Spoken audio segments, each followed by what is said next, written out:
Okay, Councillor Carter, we now have you joining our open forum as well. Thank you. And just a reminder that the open forum is also webcast, and that all those in attendance should refrain from making any defamatory statements. And also a reminder to the gallery that the use of a recording device is a breach of the Code of Meeting Practice, and anyone contravening or attempting to contravene will be expelled from the meeting. So on to our speakers for open forum.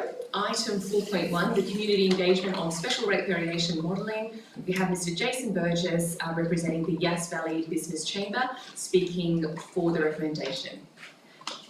So that's what they've listed here. So we'll just restate that as neutral perhaps. Good afternoon, Mayor, Councillors and staff. My name is Jason Burgess. I am the Vice President of the Yass Valley Business Chamber. So today, thank you for letting me speak.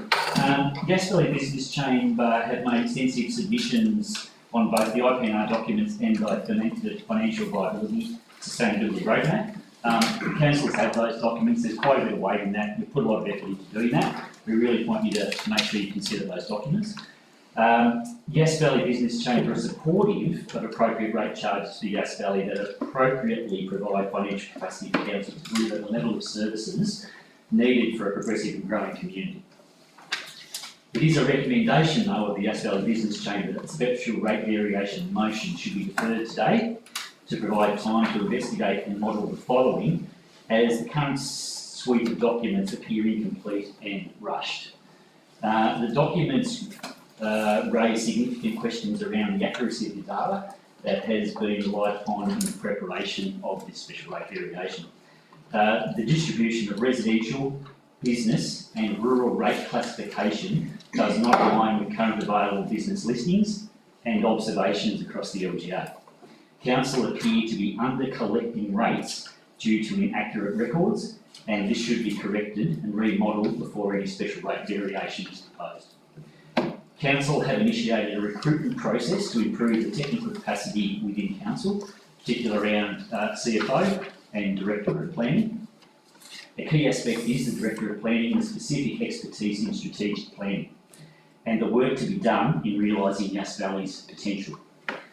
Council's IPNR documents and roadmap allows a growth in the rate base of only 85 dwellings per annum, and commercial growth is not considered. This is not realistic and should be reviewed. As an example, more than 150 dwellings on a single project which is already rezoned and has rezoning approval have been waiting up to 4 years for Council's approval through the DA system. Should that have been delivered, approved quicker, those extra 150 dwellings would have been realised. Council has historically been inefficient in its service delivery, from waste management to development approvals and maintenance. The recent internal review and organisational restructuring are commendable steps in the right direction. However, time should be allowed for these changes to take effect and for the results of these internal improvements to become evident to the community. Further, a deferral to early 2026 will also remove the burden from the community to undertake consultation on this important issue when they are already stretched with harvest, shearing, stock marking, Christmas, the new year and the commencement of the bushfire season. December and January is not the appropriate time. Thank you. Councillors, do we have any questions? Thank you, Councillor Charing. Yes, no, thank you, Jason. I appreciate your comments and the email that you sent through to all of us for understanding the perspective of the Yass Valley Business Chamber. I'm just curious, mate, are you asking us to defer this specific motion, or are you asking us to defer a decision on the SRV itself? Because today's about the procedural step to be taken to open it up for community consultation. Which one is it? Well, my position is that the information in the suite of documents that support the process you're about to undertake, which is public consultation, that information is in error. Or not in error, it is not representative of the rate base that Yass Valley hold.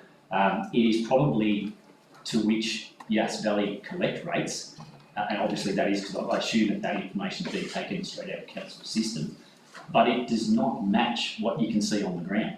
I mean, a perfect example, you go to page, table.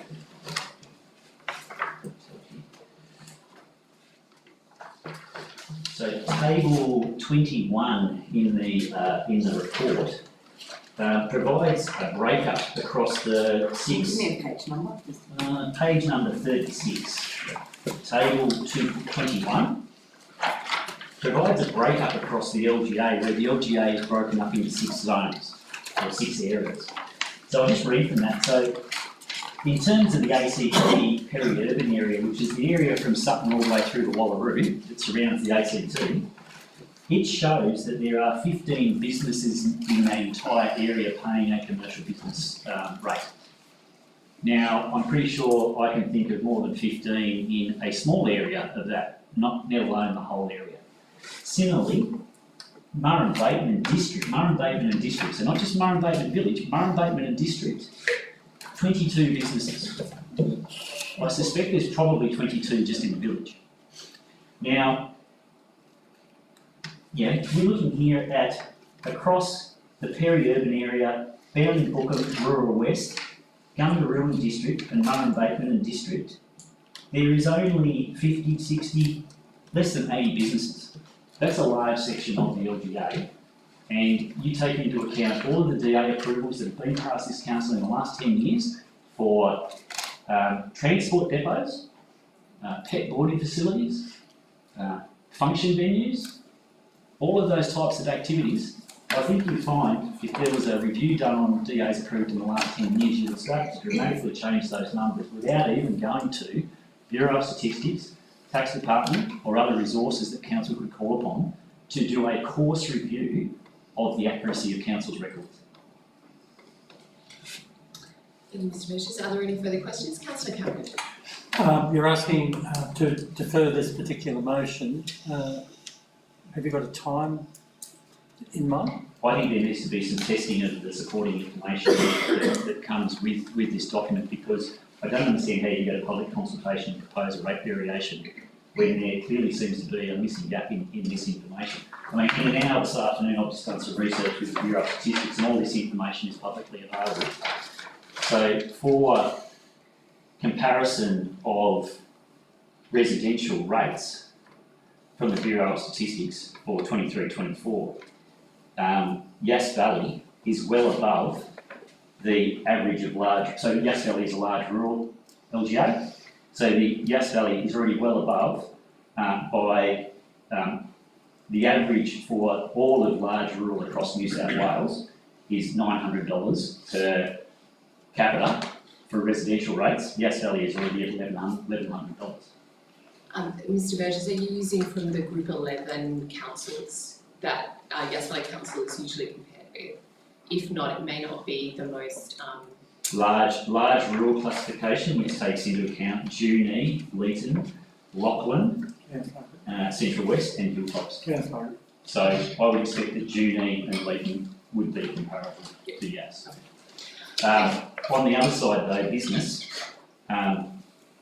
business comparison, Yass Valley is at 3,100. The average across all of large rural is 2,000. If we go to comparable councils, for residential rates, Yass Valley is actually heading even with Goulburn Mulwaree and well above Upper Lachlan. On the business side though, it's the other way. Yass Valley is sitting at 3,100, whereas Queanbeyan, for example, is at 6,000. So there's a big disjoint here between a blanket increase across the entire rate base compared to applying the correct rate to the portion of the community that should be contributing more. And yes, I'm representing the business chamber, but there is nothing better for business than to have a thriving, well-financed council that is improving and keeping services to a good level to improve your prospects of your business. We're battling with roads that are falling apart. We don't have enough money to fix the roads, which affects tourism. It affects the ability to get to where they need to do business. We have businesses that are taking up operation in Yass Valley because it is much cheaper here than it is to be in ACT. but those businesses need to pay their way. It's the businesses, some of those businesses are the businesses that are impacting the roads the most with the extra heavy vehicle movements. They need to pay their way. Thank you, Mr Burgess. I have one question. Councillor Flannery. Jason, you mentioned that there are inefficiencies in council and one was development approval. Can you just articulate, sort of how that affects, how that costs money to business? So delays in council, how does that cost money to business? It definitely costs a business because there are holding costs in terms of holding a project, in terms of its, the costs of running or maintaining a project until such time as you can get it on the market. But I think the larger point there is that council's factor that they put in terms of growth in all of the planning going forward is 85 billion a year. Sorry, it could be 85 a year. I think that's skewed because there would have been more blocks on the market had there not been hold up in the approval process to allow projects to be able to come to the market. And how would you see council would be more efficient in processing DAs or something like that? It's resourcing and it is skills within staff to have the appropriate people with the right skills to be able to assess and approve projects expeditiously. But I think, in terms of more efficiencies, I know there's a roads workshop next week and I've been providing a lot of information to council in terms of the management of both contracted work and self-performed work and the quality of that work and work that is being done and then having to be repaired in a very short period of time, or as well, where council are doing repairs on work that is under contract, which council shouldn't be paying for, and ratepayers have already paid for the work to be built, and then paying for it to be fixed. Yep. That's not correct, and that's lack of skills, lack of training, lack of education on behalf of council to manage those processes so that the ratepayer is not adversely paying for things more than once. Yep. Thank you, Mr Burgess. Sorry, just Councillor one. Butler. Can I request a response from the CEO or Mayor on the topic of the inconsistent data and how deferral would impact the 2nd of February 2026 iPart application? Thank you, Councillor Butler. I was going to say at the end of Mr Burgess's presentation, because there's so many questions have been asked, I was going to give the right reply. Thank you. So are there any further questions for councillors? Okay. Councillor Burgess, if you could take a seat and I'll give the opportunity. Oh,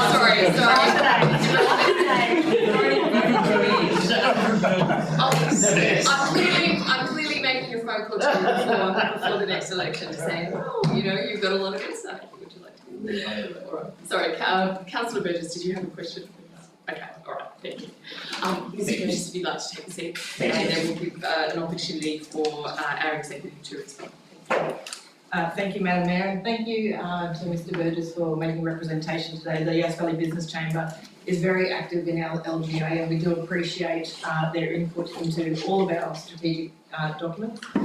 Firstly, I was not here 4 years ago to be able to comment directly on the whatever planning proposal may have been put forward, but I would say that Council's made large inroads in decreasing our development application times. And also that it is not always within council's purview to be able to expedite that. So there's a number of, in development applications, we are quite often having to go to third-party referrals, such as Rural Fire and Rescue or other Environmental Protection Agency, and we have no control over the timeframes of their response. So they too can add to a development application timeframe. But importantly, council has made significant inroads in the decline of the number of assessment days with that.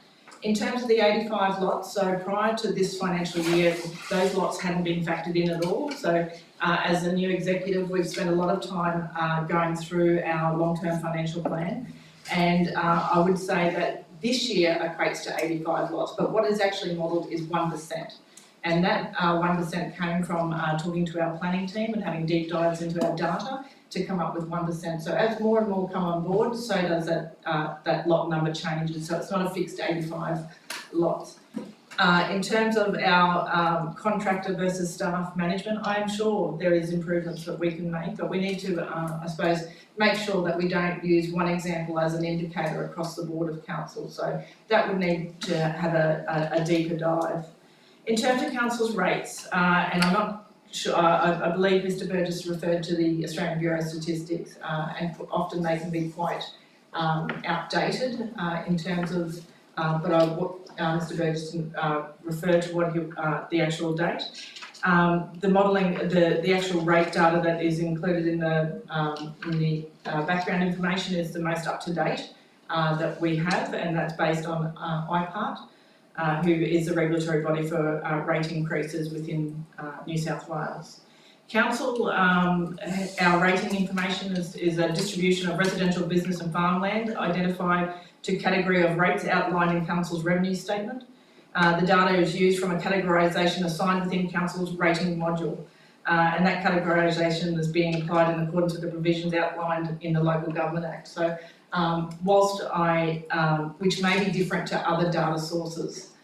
So I would say, whilst I appreciate where Mr. Burgess has come from, and we'll certainly go back and have a look at those, it is done in accordance with the Local Government Act and how other New South Wales departments or the Australian Government report on different categorisations can be different from how we need to do it in New South Wales.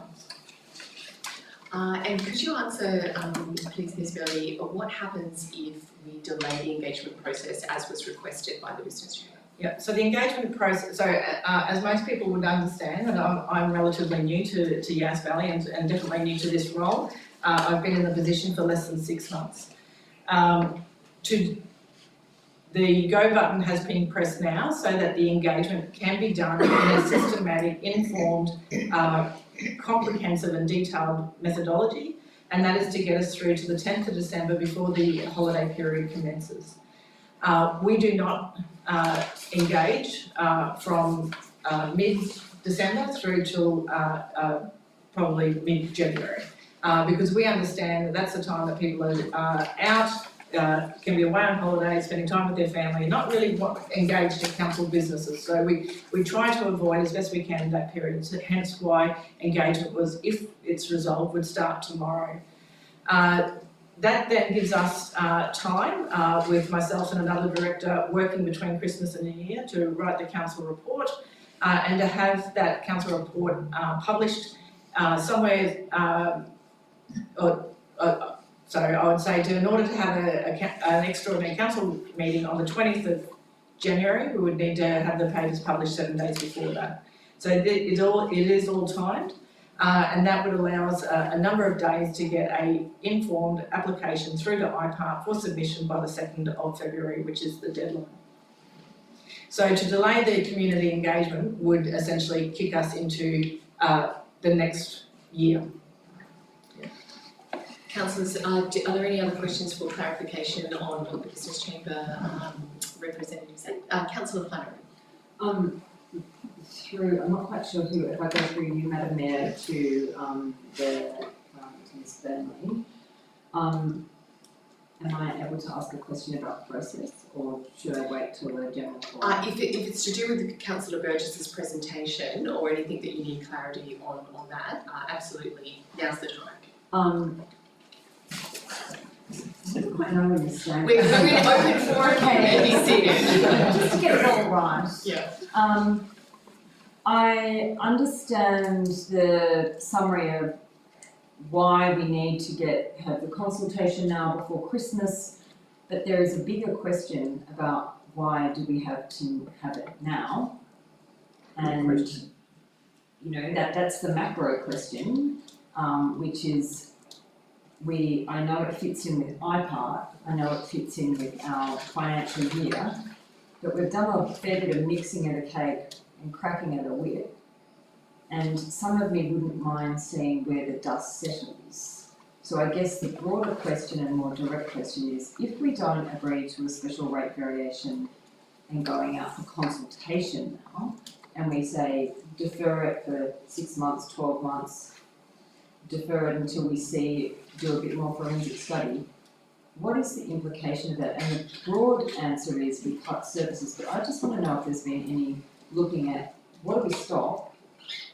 That's where I'm at, and that could be a conversation for later in the forum, but I just feel that we've articulated the process but not articulated the outcome of not doing it. So I'll just would this be a better discussion to have? Yes. Okay, so can we just Bring park that? that? That's Yeah. I can say it all again then. Yes. Councillors, we'll now move on to our next open forum speaker, Ms Wilma Tanswell, speaking on the same item, the community engagement on special rate variation modelling. Ms Tanswell, I have a very basic understanding of land value. could you please come and speak at the podium, please? That allows all councillors to hear you. Thank Well, you. that's our problem here, we can't. Yeah, we can't hear much for you. I'm looking forward to introducing everyone to the new chambers soon, where there will be a proper gallery.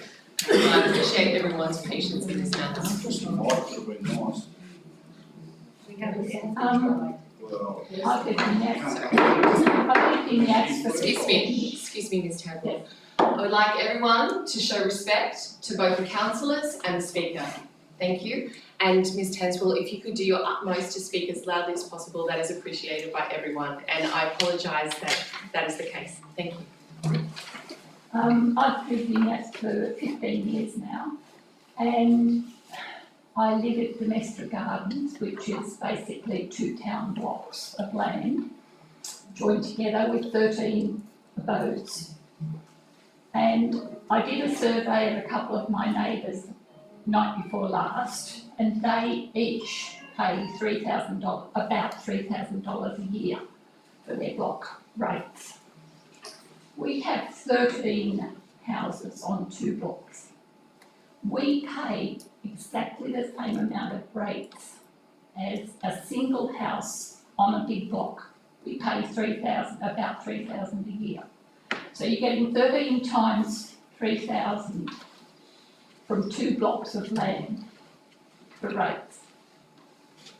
I wonder, is there some equity in that arrangement? Given we are probably living on a block maybe 1.5 times the length of this room. And I can't get my head around the fact that we are paying the same amount of rates for a skinny little townhouse block. And I wondered, does council have any reason for charging us the same amount of rates that are paid by the people who have full use of a full block?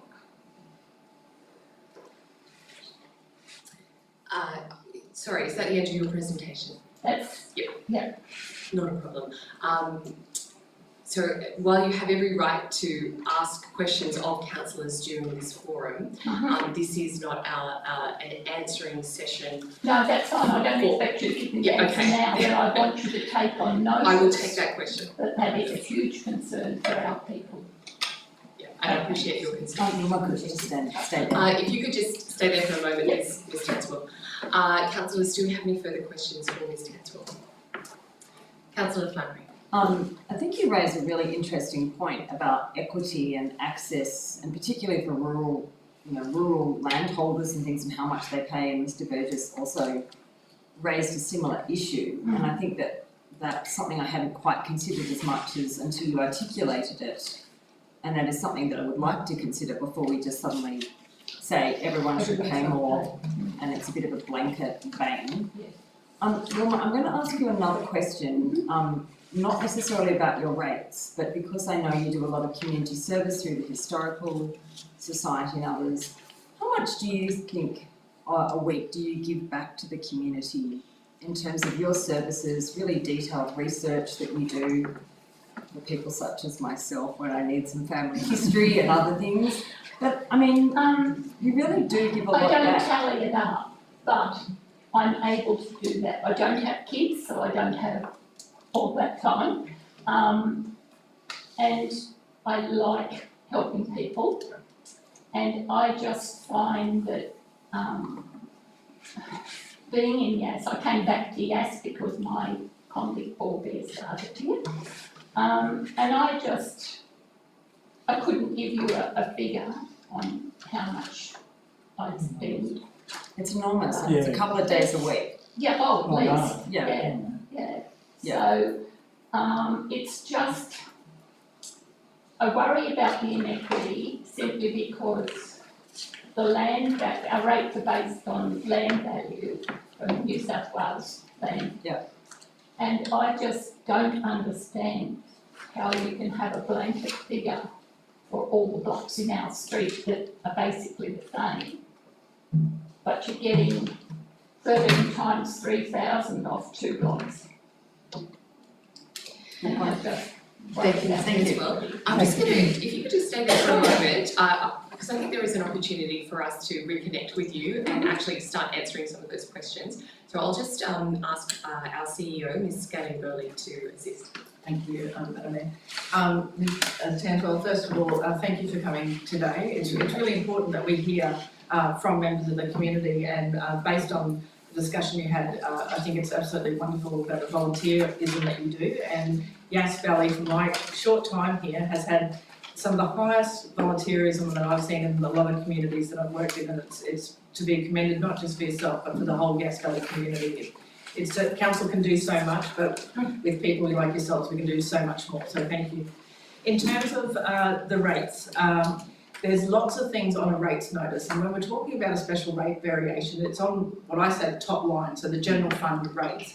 On that rates notice is a whole bunch of other fees and charges which a special rate wouldn't apply for. So things like, you know, water, could be environmental levy, emergency services levy, are all added onto that rates notice that forms the bottom line.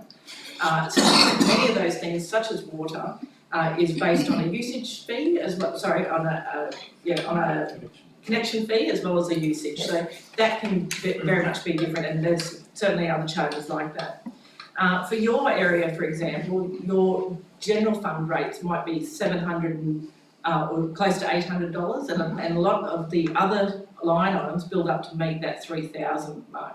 But what I would like to offer is for you to come and visit myself and also the CFO, and we can do a deep dive into the understanding of what it means for you. And as part of this process, this is what we'd be offering the whole community, is that we have a number of drop-in sessions where people can come to us and ask what does it mean for them and how does it affect them individually. Because it's okay for us to talk about averages and generalisation, but at the end of the day, as a ratepayer and as a community member of Yass Valley, you want to know how does it impact you personally, and that's the type of community engagement that we'd be offering as part of this process, to make sure that you're informed about how your rates is made up and actually how the special rate variation will impact you. So please, if we've got your contact details, we will reach out to you later this week and arrange for you to come and meet. If I'm not available, because sometimes I'm not, certainly our CFO and our Director of Corporate Community will be happy to meet with you. I found it interesting that you focused on water, because water is another one of my bugbears. Well, so we might have a conversation ahead of the Opportunity to talk about that later. Yeah, the water is 1 metre.